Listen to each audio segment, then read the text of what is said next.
Good day, students. Welcome to mathgotserved.com. In this clip, we're going to be going over problems 1 to 5 of the August 2015 New York Regents exam for Algebra 2 Trigonometry.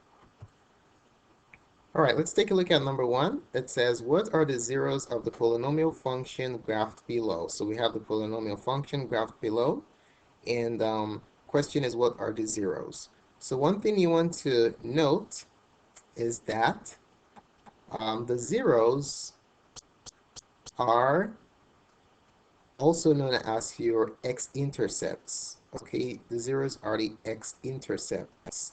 The x-intercepts are the points where the graph cuts the x-axis. So where your x-intercepts here, you have one right here, you have another one right there, and then another one right there. Okay, so what are the zeros? Well, since your x-intercepts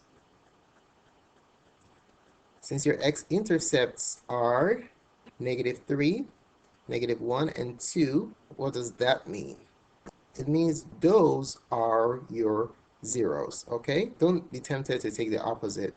The intercepts are exactly the zeros. So your zeros are x, which includes -3, -1, and 2. Answer is option number 1. All right, let's go ahead and take a look at number 2.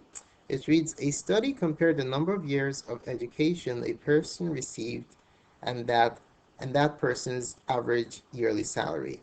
It was determined that the relationship between those quantities was linear and the correlation coefficient was 0.91. Which conclusion can be made based on the findings of this study?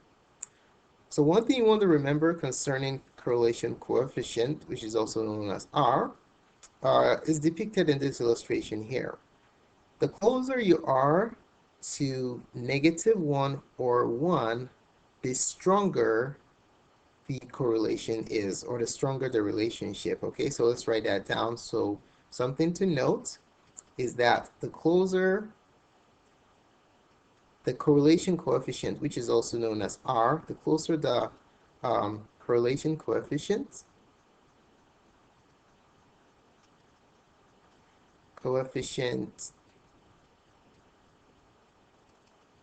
to plus or minus 1, the stronger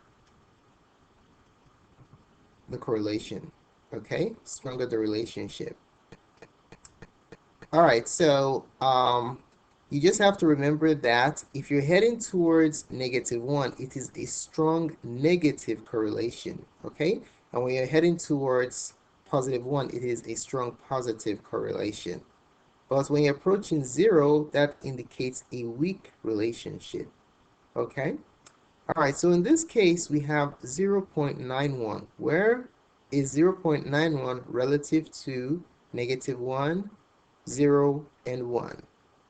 0.91, if this were our number line, 1, -1, and 0 somewhere in the center, 0.91 will be somewhere here. So right there is 0.91. So what does that tell us? The correlation coefficient is close to 1. So we said this earlier, if it's close to 1 or -1, that indicates a strong relationship. Okay, so since the correlation coefficient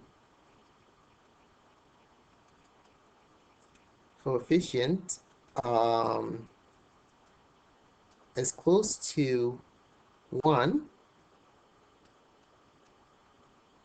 there is a strong relationship. All right, so let's look at the options we have. Strong relationship. Our answer is option number 2. There is a strong relationship, okay? Weak relationship basically means close to 0, and 3 indicates no relationship whatsoever. All right, let's take a look at problem 3. It says, what is the value of 4x raised to the 1/2 power plus x to the 0th power plus x to the -1/4 when x is equal to 16. Okay, so what are we going to do here? We are simply going to substitute 16 for all the x's in this expression right here. Okay, so we carry out that substitution. We're going to have 4 times 16 raised to the 1/2 power plus 16 raised to the 0th power plus 16 raised to the negative 1/4 power. And then we're going to go ahead and simplify this expression. All right. So the best way to simplify exponential expressions of this nature is to express terms that are being raised to a fractional exponent as powers. Okay, so I want to express 16 as the power of primes. So what we're going to do to accomplish that is take 16 and break it down completely. All right, so if I want to decompose 16, I can take out a 2. That leaves me with 8. Take out another 2. That leaves me with 4. Take out another 2. That leaves me with 2. So what is 16? 16 can be written as 2 to the 4th power.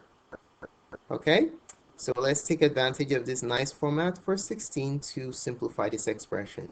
So we're going to have, wrong color, 4 times, instead of 16, we're now going to have 2 to the 4th power. Okay, raised to the 1/2. Now, any number other than 0 raised to the 0th power is what? 1. Okay, so in the middle you have 1. You don't have to bother doing this for the middle term. Plus, instead of that 16, we're going to have 2 to the 4th power again. Okay, and that's raised to the negative 1/4. Now, what do you do when you have a power raised to a power? You use the product of powers property, the power of a power property of exponents. So that basically allows you to multiply powers. So you're going to have 4 times 2 to the 4 over 1 times, you multiply the powers. Okay, this is very important. Plus 1 plus 2 to the 4 over 1 times. Okay, you multiply the powers anytime you raise a power to a power. All right, so let's go ahead and simplify that. We're now going to have 4 times 2 to the 4 over 2 plus 1 plus 2 to the multiply. When you're multiplying fractions, you multiply numerator with numerator and denominator with denominator. All right, so let's simplify further. Now, can I multiply these two numbers, 4 and 2? Absolutely not. Following the order of operations, please excuse my dear Aunt Sally, you will have to do the exponent first before you multiply. Okay, so keep that in mind. So we have 4 times 2 to the 4 over 2 is 2, plus 1, plus 2 to the negative 4 over negative 4 over 4 is negative 1. Now let's simplify this exponent completely, following order of operations before we multiply, okay? So 2 to the 2nd power is 4, plus 1 plus. Now what is 2 to the negative 1 power? We're going to use the reciprocal property of exponents to express this as 1 over 2 to the 1st power. Any term with a negative exponent can be reciprocated, and that results in the opposite of the exponential sign. Okay, so if you have 2 to the negative 1, you reciprocate it downstairs, and the exponent becomes positive. Now, can we multiply? Absolutely, because the exponent has already been taken care of. 4 times 4 is 16. 16 plus 1 plus 1 over 2. So our final answer, 16 plus 1 is 17 and a half. Answer is option number 4. Okay, now let's take a look at question number 4. It says the expression, the 4th root of 81x squared y to the 5th is equivalent to. This is another problem where expressing the radicand as powers will really help us to simplify the problem. So x and y are already expressed as powers. Now, can we express 81 as an exponent? I want to express it as an exponent of prime numbers. Okay, so let's go ahead and decompose it. 3 goes into 81, for sure. 3 goes into 81 27 times. 3 goes into 27 how many times? 9 times. 3 goes into 9, 3 times. Guess what? 81 is 3 to the 4th power. Okay? So now we have the 4th root of, instead of 81, 3 to the 4th, x to the 2nd, y to the 5th. Now, can I express this radical as a rational exponent? The answer is yes. You can express it as 3 to the 4th, y to the, x. 3 to the 4th, x to the 2nd power, and y to the 5th. Everything raised to the 1/4 power, 1 over 4. The 1/4 power is the same thing as the 4th root. So how do we proceed? We have a power of a product of powers. To simplify this, you simply distribute this power to the powers of the product of powers. Okay? So you make sure you multiply it by every single power. So if you do that, you're going to end up with 3 to the 4 times 1/4. Okay? X to the 2nd power times what? 1/4. And lastly, y to the 5th power times what? 1/4. We distributed the 1/4 to all the powers in the product of powers here. Let's go ahead and simplify. 4 goes here once, 4 goes here once. We have 3 to the 1st power, which is just 3. Now for the x, 2 goes into 2 once, 2 goes here twice. So we have x to the 1/2. Last but not the least, nothing reduces here, so you just multiply across. You have y to the 5 over 4. Answer is option number 1. All right, let's take a look at number 5. It says the exact value of cosecant 120 degrees is.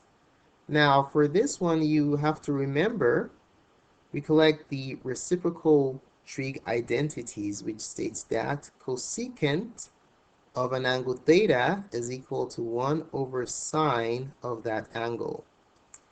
Okay, we're going to be using our calculators to do this. A lot of graphing calculators do not have cosecant, so it's nice to know that you can use the reciprocal of sine to find the cosecant value.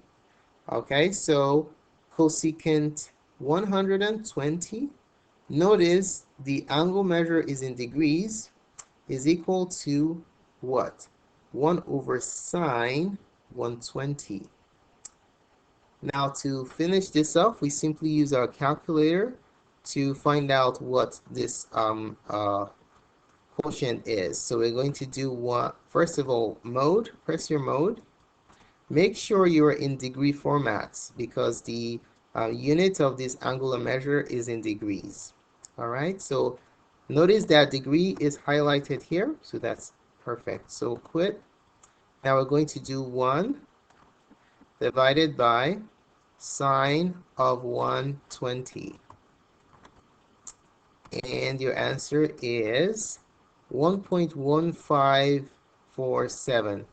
So which of these is the correct answer? Well, let's enter, it's not 2, so let's enter the other option, which is 2 root 3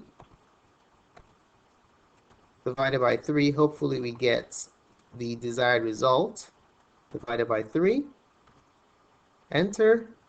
Excellent. So our answer is option number 1. It's 2 rad 3 over 3 in exact form. Option 1. Thanks so much for taking the time to watch this presentation. We really appreciate it. If you found this tutorial beneficial to you, do give us a thumbs up and share it with your friends. We appreciate the positive feedback. If you have any questions or need any support with your Algebra 2 Regents exam or the Common Core exam, just post your questions in the comment section below, and we'll be glad to support you as soon as possible. Don't forget to subscribe for updates to the remainder of this review series. You can gain access to the solutions manual for the exam and many other exams at math.serve.com. Thanks again for watching and have a wonderful day.